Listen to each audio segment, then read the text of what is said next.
I'll let you know tonight. Send Send all that to me. So you do your. I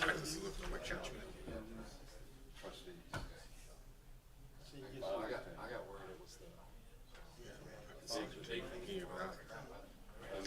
Should be. There's a thing I can find.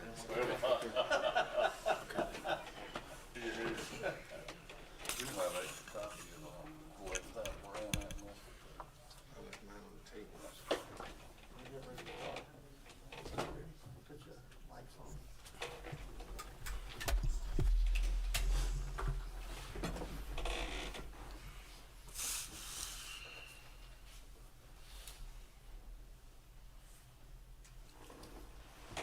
Yep. Okay. Good evening. I call to order the May meeting of the Florence City Planning Commission. And as usual, on behalf of the commissioners and the planning staff, I want to thank everybody for being here tonight. We're a little short-handed. We barely made quorum. We needed 5 and we got it. We have one other commissioner that is running a little late, but will be here later. So from a parliamentary standpoint, we can get started. We normally start at 6, it's 5:06, and I don't like that as chairman. Okay, so I'm going to ask Mr. Moses to give our invocation. Okay. Thank you. Thank everyone that's here today. And always remember, I always say, let's pray for one another because we don't know when it'll be our last time. Dear Lord, we want to thank you for the gathering here tonight for the business of the city of Florence. Thanks for the people that are here, gathered here today.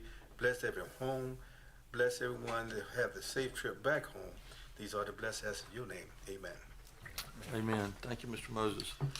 On a inside note, I just want to let the commissioners and staff know that one of our commissioners, Miss Betty Gregg, had cataract surgery this morning, and she could not be with us this evening, but we all wish her a fast recovery on that.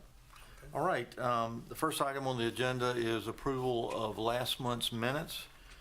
The commissioners have received their packet. They've had a chance to review the minutes. And if there are no changes, corrections, I call for a motion. Move we approve. I have a motion. Do I have a second? Second. I have a motion and a second to approve. Is there any discussion? Hearing none, I'll call for the vote. All those in favor say aye. Aye. Like signs nay, and the ayes have it. All right, the first item on the agenda, we have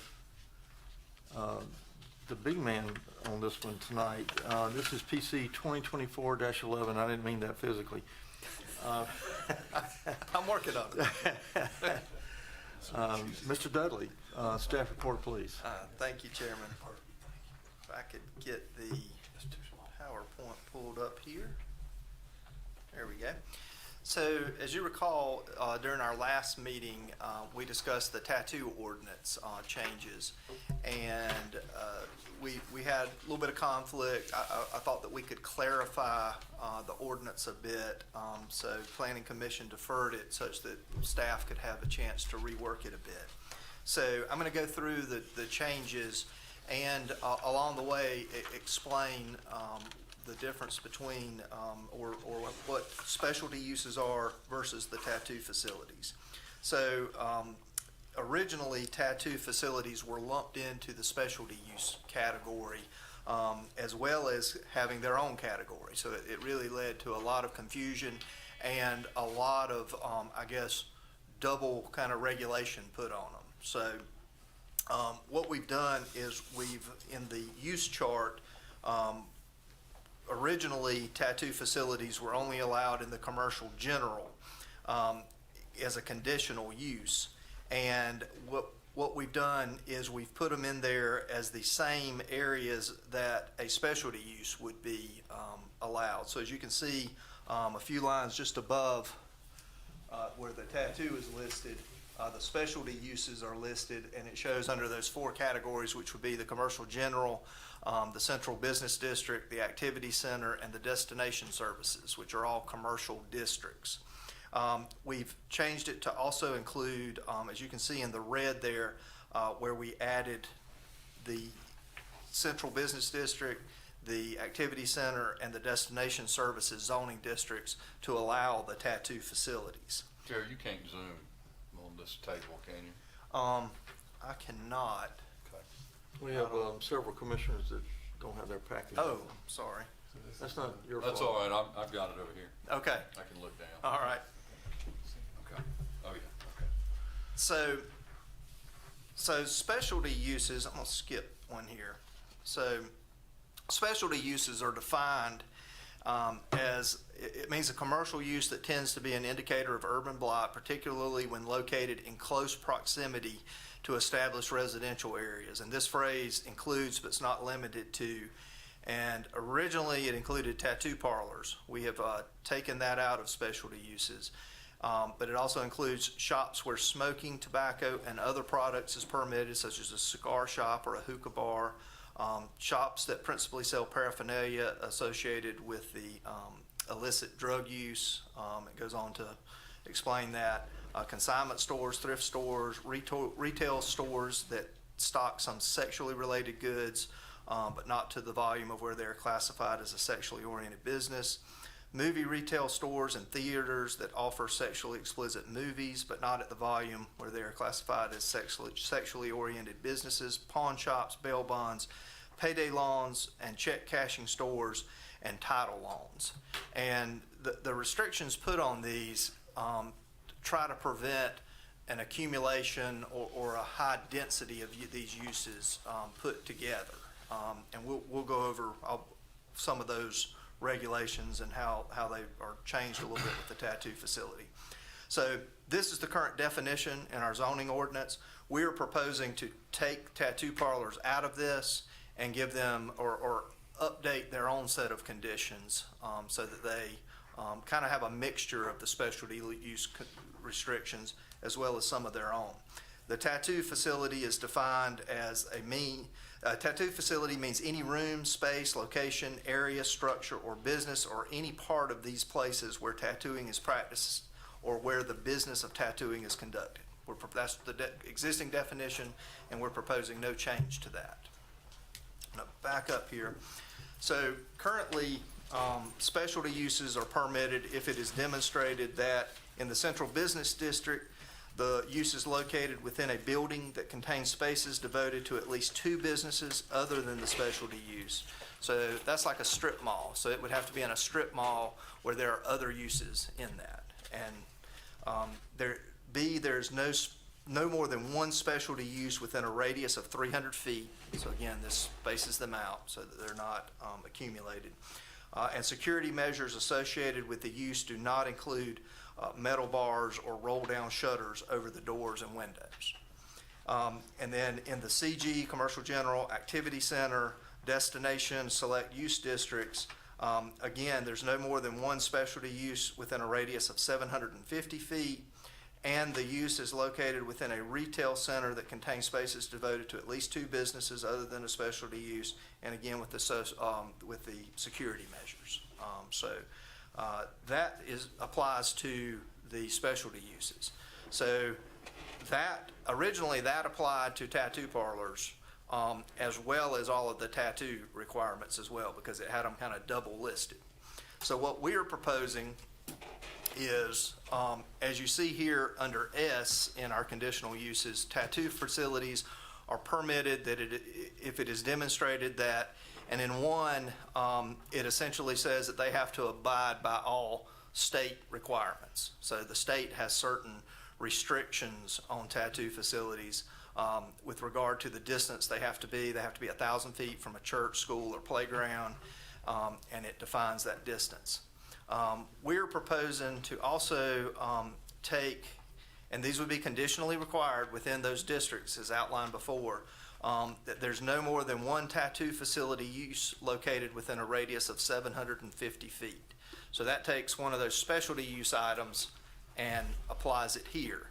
And again, that I think because we're opening it up to so many zoning districts, it opens up a lot more of the city to tattoo facilities, but it restricts how close they can be from one another. So it prevents that density from occurring. Number 3, it will be located a minimum of, and it originally read 400 or 500 feet, and this is obviously up for debate amongst the members of the board, but we're recommending 400 feet from the outer wall of the occupied space of the tattoo business to the nearest property line of a residential district or use. measured in a straight line. And number 4, and this is already existing, it will be located a minimum distance of 200 feet from the outer wall of the occupied space of the tattoo facility to the nearest boundary of a residential district or property line of a residential use measured in a straight line, provided the following conditions are met: that it is separated from the residential district by an arterial or collector street of at least 4 lanes and commercial development, or it is located with a buffered, or it is buffered with a type C buffer yard from a residential district. So that way it gives it a couple of options. You can either be directly 400 feet in a straight line from a residential district, or it could be separated by that street, that 4-lane street, or a buffer yard. And then we amended we show the strike-throughs on number 5, where the signage complies with the standards and requirements in Part 5, subject to the added restrictions of, and we took out window signage such that it would allow window signage, but we left in flashing because we do not allow flashing signs, but we took out neon and LED signage because that is a common type of signage, as long as it's not flashing or strobing in any way. And they're still allowed to have reader board signage or signs containing animation, as long as the animation would have to be comply with our rules, where it changes the, it has to hold the message for 6 seconds, I believe, and it has to complete the change within 2 seconds. That's like your common LED signs that you see at a lot of churches and businesses around town. And then we took out the language of within direct line of sight of any adjacent residential district or use. Mr. Dudley, can I stop you there? Mhm. And maybe I'm just reading this wrong, but you've left in subject to the added restrictions of no flashing or reader board signage or signs containing animation. Yes, that's correct. I'm sorry. It came across as if you Yeah, were allowed. I'm sorry. Yeah, okay. Yep, you're right. So they would not be allowed to have any flashing reader board or animating signs. Yes, Right. You're correct. I got confused myself there. I apologize. And then number 6 is they would be allowed to have static window signage, including neon, LED. However, the signage cannot exceed 25% of the front facade window area. And window signage is only permitted within the front facade windows, and the storefront window area cannot be tinted greater than 10%. And I also carried over the security measures, where it says security measures associated with the use do not include metal bars or roll-down shutters over doors and windows. And then the hours of the tattoo facility will be between 8 a.m. and 9 p.m. So this concludes the recommendations from staff, and the red items in this are the ones we've added, and then the yellow highlighted ones are the ones that we've struck through from the existing, and then replaced with the red, obviously. So. Thank you, Mr. Dudley. Anyone of the commissioners have a question for, good evening. Any questions for staff before we go to the public hearing portion of this? I do.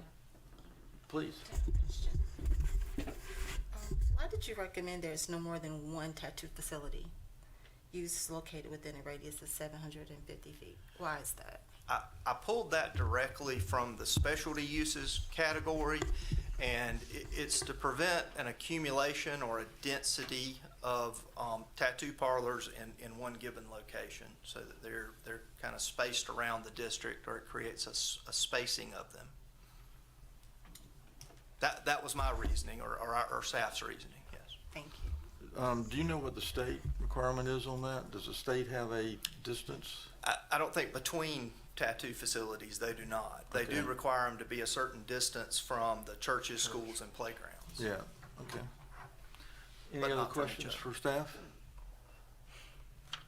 Hearing none, I will open the public hearing portion of this. This will allow anyone in the audience to come forward and speak for or against. if you do come up, we'd like you to go to the podium there and give us your name. And I'll ask, well, there's going to be limited people, so please come forward and give us your name, please. Oh, God, I forgot. Last month, I remember seeing that.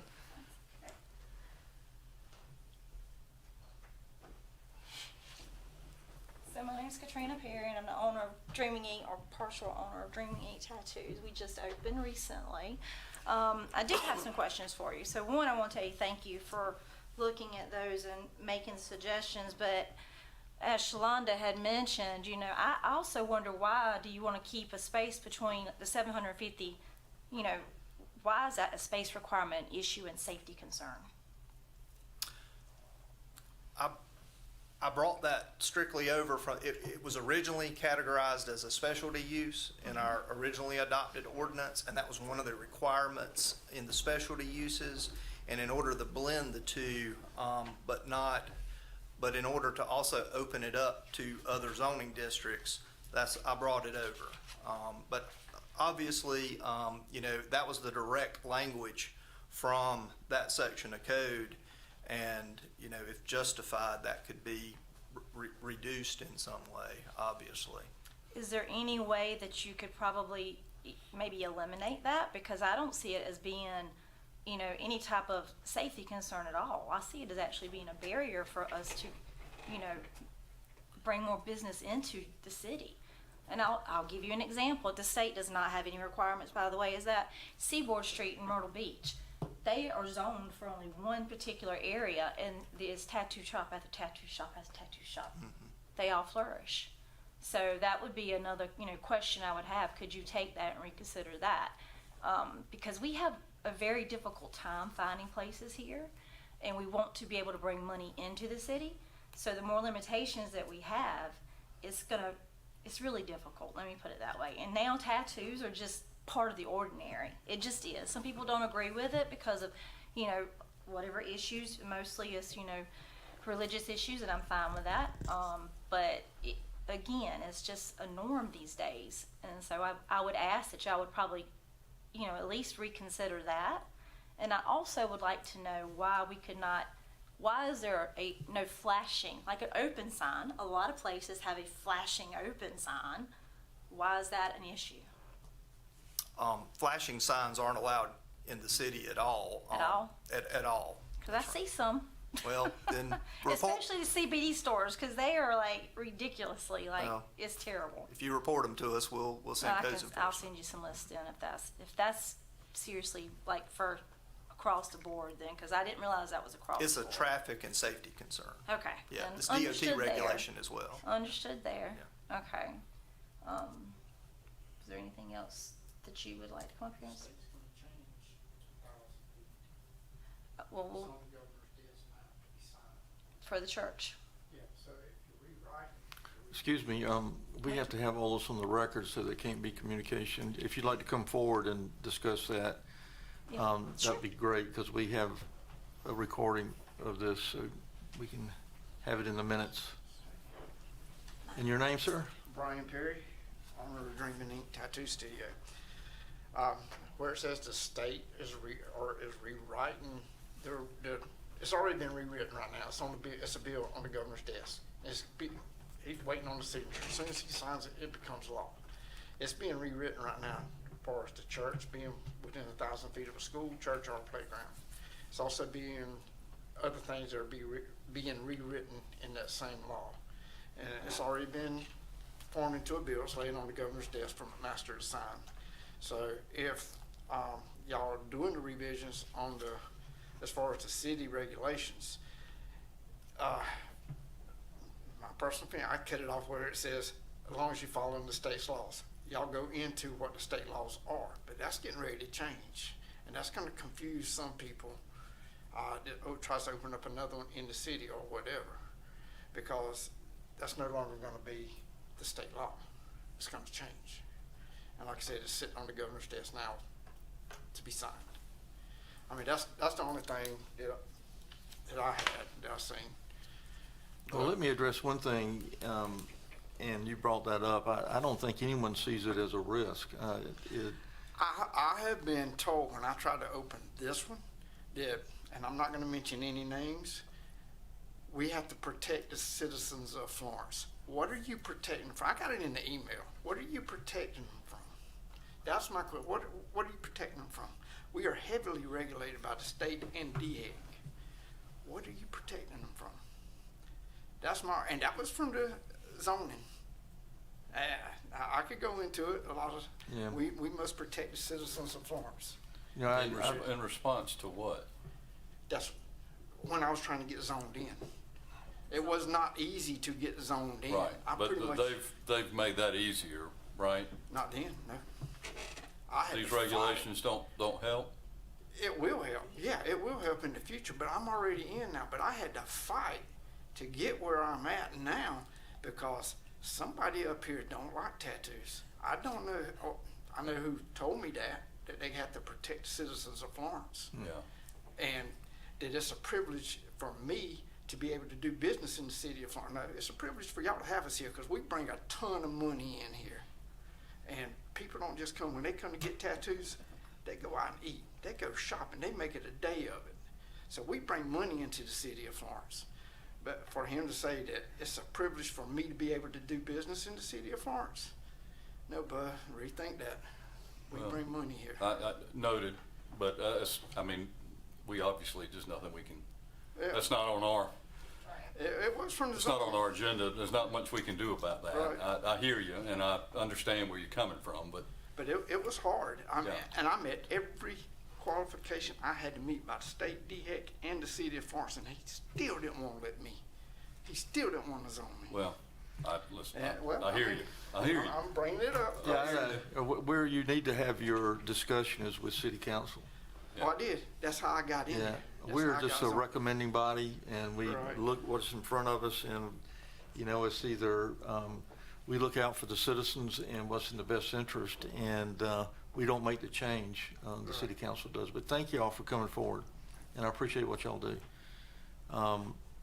I have been at this long enough to remember when it was first allowed in the state of South Carolina, and this room would be full of people that were against it. And it's refreshing to see how it has progressed. And we may still have a little growing to do or learning to do, but I'm just pleased that it's gotten where it is now, and it continues You can to be remember better. that? I'm gonna cut this Might board. make you a senior. All right, anyone else like to come forward and speak for or against this? If not, I'll close the public hearing portion of this. And the way it stands, as staff has made the changes, is what we're here to either approve or send it back to staff and say maybe we would consider recommending to the city council that we reduce that. We've sent it back last month for staff to work on it, and I will either entertain a motion that we vote to either accept this as it's been presented to us tonight, or to postpone it to next month for further clarification from, staff. And so I open it up to the commissioners to either make a motion or we can have further discussion. I have, Go ahead. I have a question, but if you want to make the motion first, I can hold my question. Go ahead. Or- I had a okay. question too, so. You got a question? Okay. To address, I think staff did a great job in trying to accommodate some of the issues that were brought up at the last meeting. Now furtherance with this state code law as it pertains, if the law changes, then of course, then you would have to amend this, so that That's correct, and the way it's worded too, even if it didn't get amended immediately, we would abide by the state law By the if it state got law. reduced, yeah, okay. absolutely. That was number one, and then number two, question about this, no more than one tattoo facility used located within a radius of 750 feet. And then you went to the minimum distance from 500 to 400 feet from the outer wall of an occupied space, tattoo business near the nearest property line. Again, tell us where you brought line number 2 in from the other ordinances that the city presently has.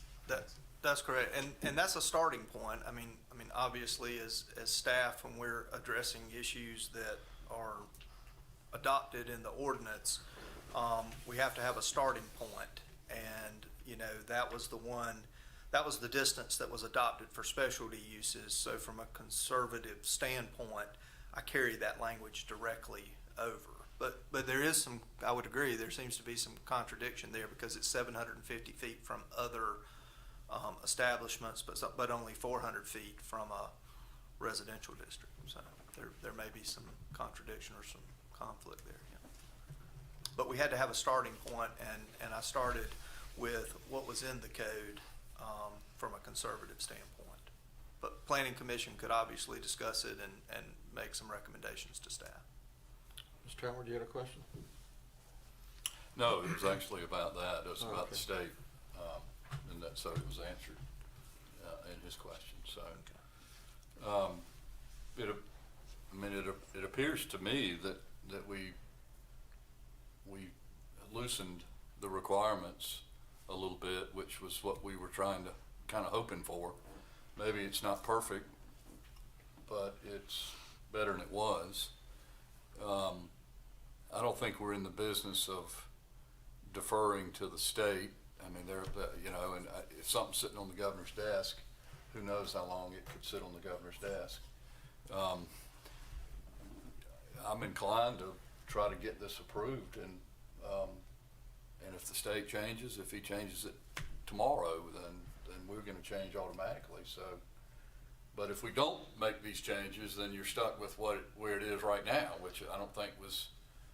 I don't think anybody wanted that. So, I mean, that's kind of where I am on this, unless there's a glaring shortage of what one of the commissioners thinks should have been in here that isn't there or needs to change, then I'd be inclined to recommend that we approve. Yes, ma'am. One of my recommendations is that for number 2 with the 750 feet, just more clarification or a shorter distance for me. So if we could go back and fix that, that would be something that I would like for us to recommend to the board. I'm surprised by that one, and I mean, I can't ask them, they've already spoken, but it would seem to me that a business owner would not want competition right on top of them. That's the conflict I was getting there. I don't think anybody wants Florence to be similar to a Seaboard Street in Myrtle Beach. That's a different market and a different group of people that they're appealing to. Transient people, vacation, He's not talking temporary. about tattoo. He's Right. talking about the other entertainments along. Right. I'm just saying that, there are people that converge on that area, and I think that that seems to me to be what you guys were trying to accomplish. Yes. My concern is what is the right distance? I mean, and my first thought is let's vote on this, send it to city council, and then have city council, if they are uncomfortable with this, send it back to us, and we're forced to define what is that perfect distance, if there should be one at all. But we're not knowledgeable enough, and that's why we were going to rely on y'all and other tattoo businesses to advise us. But we're going to have people that may be against that, so we'll have that full room again. So this can help you immediately.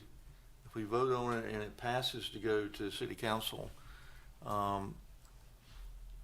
you can have your same discussion with them, and they can send it back to us and say, we agree with y'all. We need to tighten up. So I'm not, as chairman, I don't make motions, and I'm not trying to direct any of the commissioners, but that's just my thought on passing what we have in front of us or not, and learn from this and go forward. Well, I didn't formally make a motion. I did everything but. But I will formally make a motion that we approve this, and then it'll go to city council. City council can have their a time to evaluate it, and if it needs to be changed, it comes back to us. But in the meantime, we've started giving you some relief, and who knows, that could wind up being months. So your motion is To approve it as it as was submitted. submitted by staff. Okay, I have a motion. Do I have a second? Second. I have a motion and a second to approve. Any further discussion? I keep looking at your face. It looks like it wants to say something. Yeah. Okay, no further discussion. I'll call for the vote. All those in favor say aye. Aye. Like signs nay, and the ayes have it. Thank you all. Thank you for your input, and we'll probably be relying on that more in the future. All right, next item is PC 2024-13. This is a request for sketch plan review. Mr. Johnston, good evening. Hey, good evening, everyone. All right, so this is sketch plan review for Bruce Tract Homes between Bannockburn and Green Acres Road. It's zoned RG3. This was just recently annexed into the city. So here's the sketch plan. It's 137 acres total, 106 acres to be developed. They have taken advantage of setting aside open space for a cluster type subdivision. So they can go down to 45-foot lot widths and 4,500 square feet because they have set aside at least 30% of the overall acreage for open space, ponds, recreation, whatever they so choose to use that for. Phase 1 will have 91 lots. Phase 2 will as well. Phase 3, 92. Phase 4, 91. For a total of 365 homes at build out. It does have city water, city sewer, and also it will be under the jurisdiction of the city stormwater. And the open space, common space, including the ponds, will be taken care of by the developer and then the HOA. So the streets will also be constructed by the developer and then taken over by the city after inspection. They'll be built to the city standards.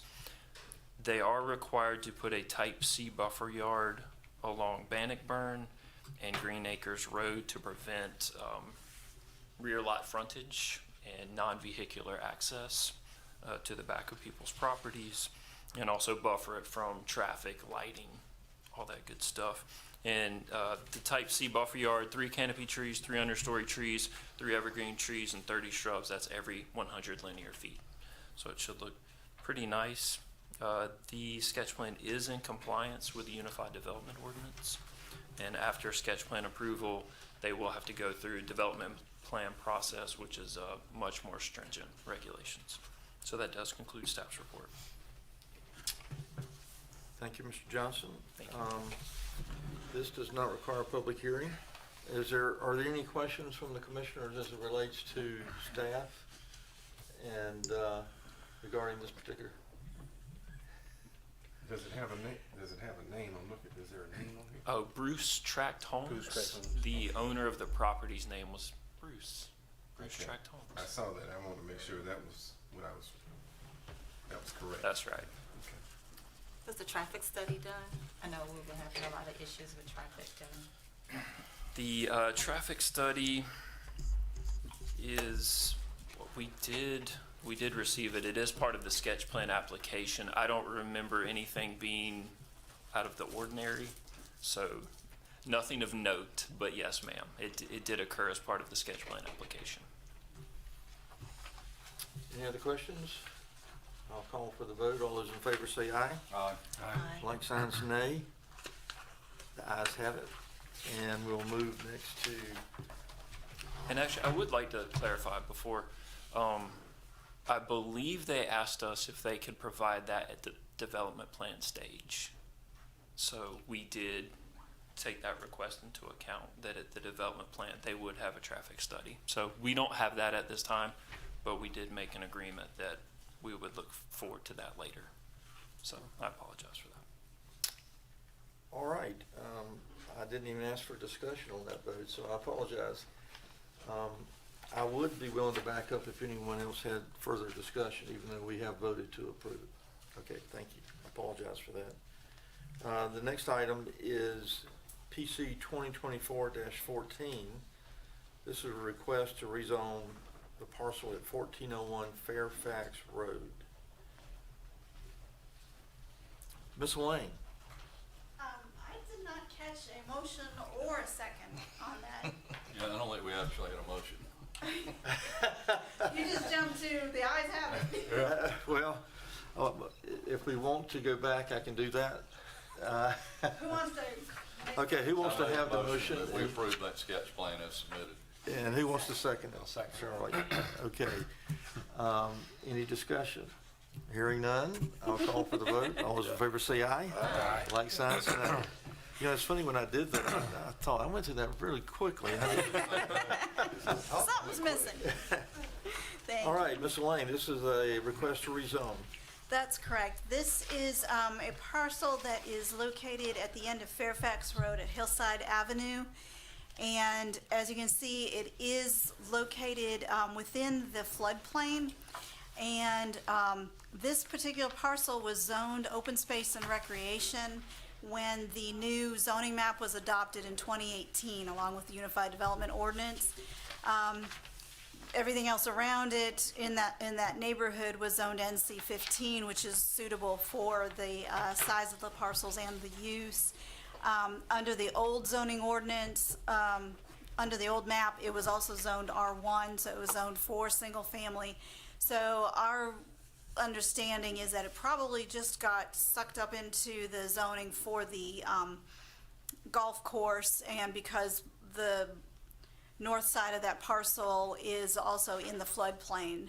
So, but the problem with that, and we discovered this when they were having the property appraised, would be that if that single-family residential is not a permitted use in the OSR district, so if that house were to burn down or get flooded out, as it's zoned right now, they would not be able to rebuild.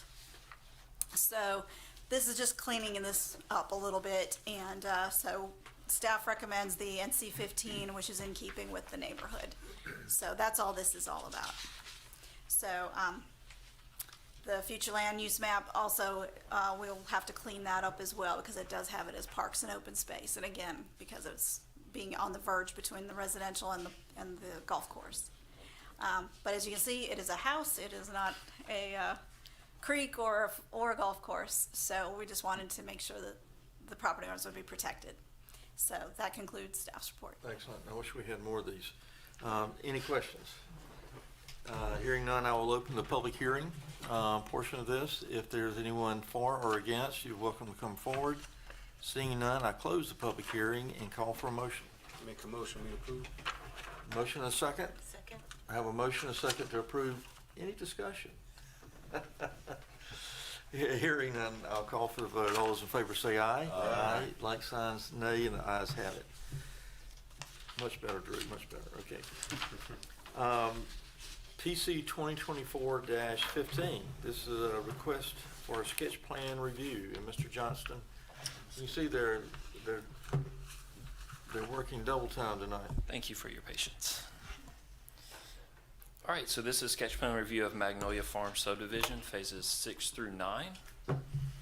So we've already had 1 through 5 approved by Planning Commission. So here are the tax map numbers. We are starting to get into Darlington County. So, You can see Hoffmeyer Road and also Anderson Farm Road as perimeters to the development. And it is zoned RG3. So here is a master plan phasing map as it stands. So the red arrows down at the bottom, the orientation, you can see the north arrow is pointing to the left. So Hoffmeyer Road's on your right, Anderson Farm Road is on the bottom to help kind of orient this. So phase 6 is at the very bottom. Then you move up to phase 7, and then phase 8 is northernmost red arrow, and phase 9's here on the left side. So those are the phases we're talking about, 6 through 9.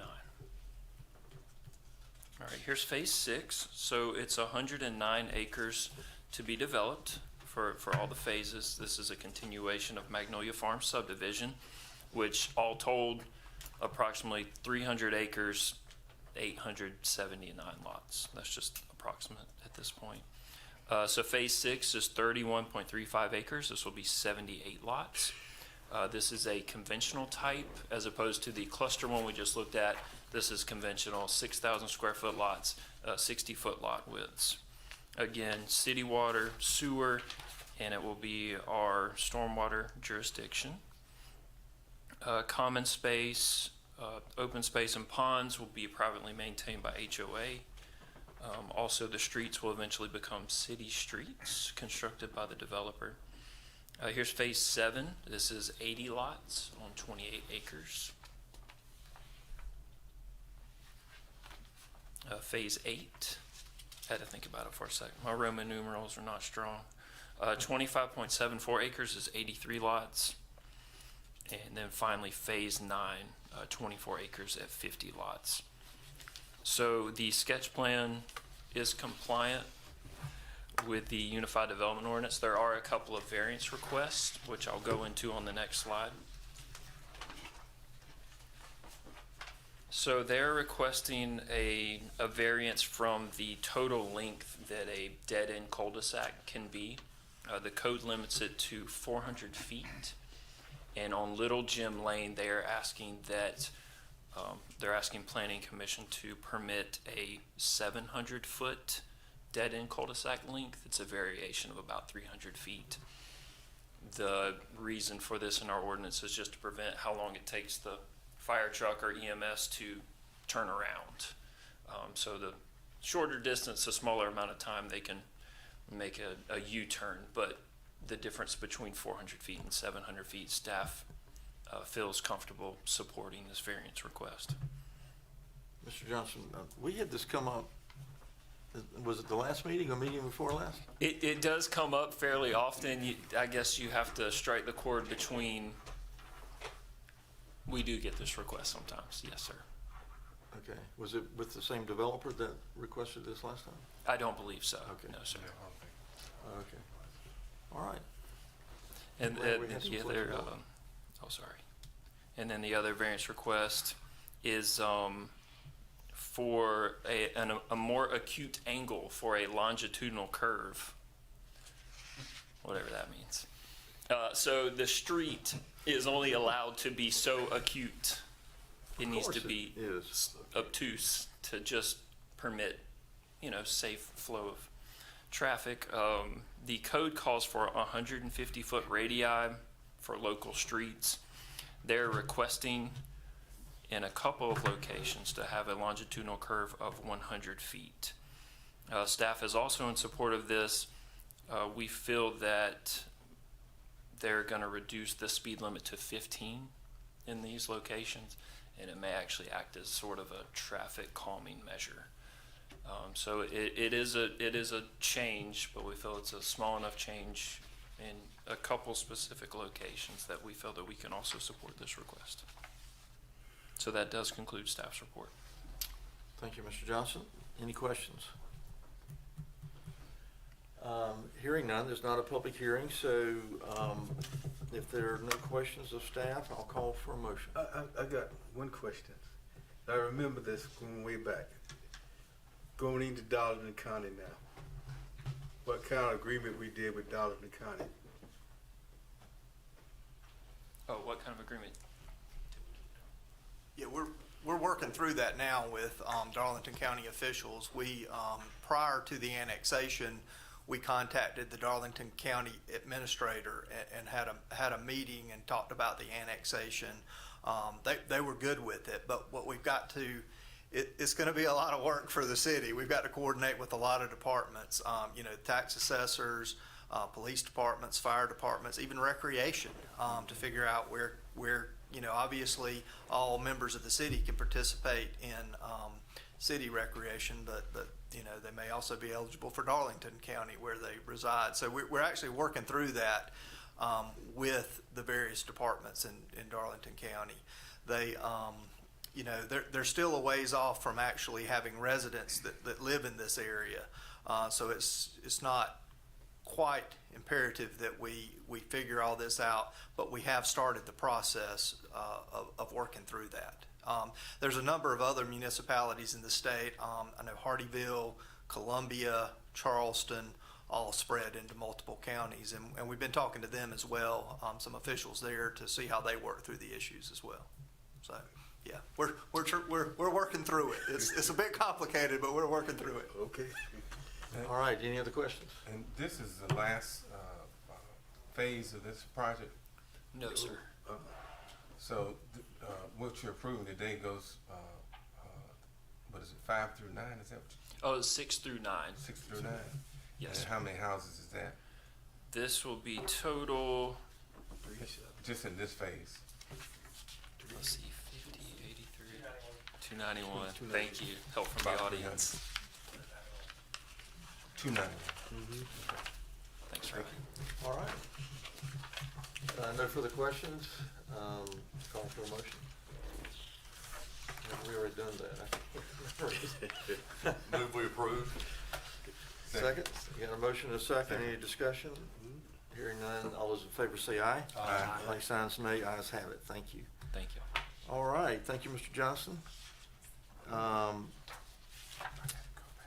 Proposed amendment to section 4-12.5.1.